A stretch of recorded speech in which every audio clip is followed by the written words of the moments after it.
August 12, 2000, 11:28 a.m.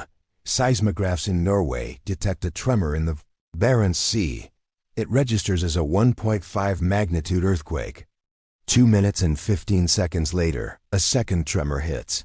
This one is massive 4.2 on the Richter scale.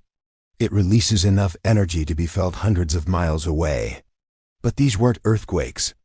The pride of the Russian Navy, the nuclear submarine Kursk, had just detonated from the inside out.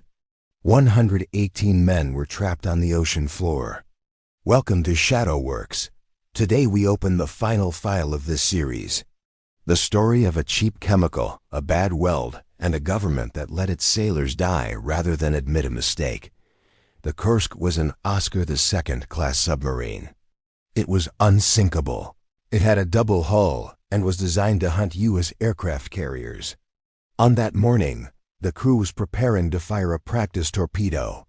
A Type 65-76, nicknamed Kit, the Whale, or simply the Fat Girl. The problem wasn't the warhead. It was the fuel. To make the torpedo fast, the Soviets used high-test peroxide, HTP. HTP is incredibly powerful, but it is chemically unstable. If it touches rust, copper, or certain metals, it expands 5,000 times its volume in a split second.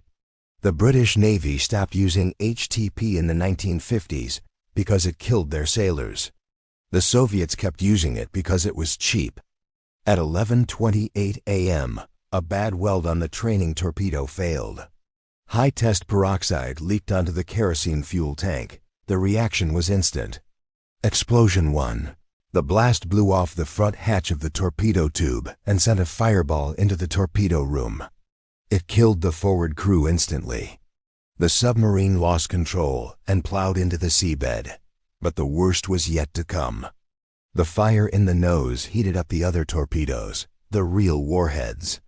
2 minutes later, they all cooked off at once. Explosion 2. This was the 4.2 seismic event. It ripped a 20-foot hole in the hull and sent a shockwave through the ship that twisted steel bulkheads like paper. Most of the crew died instantly.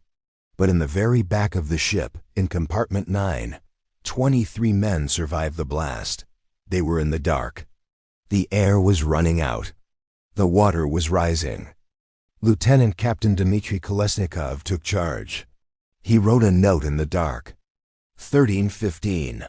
All personnel from compartments 6, 7, and 8 moved to compartment 9.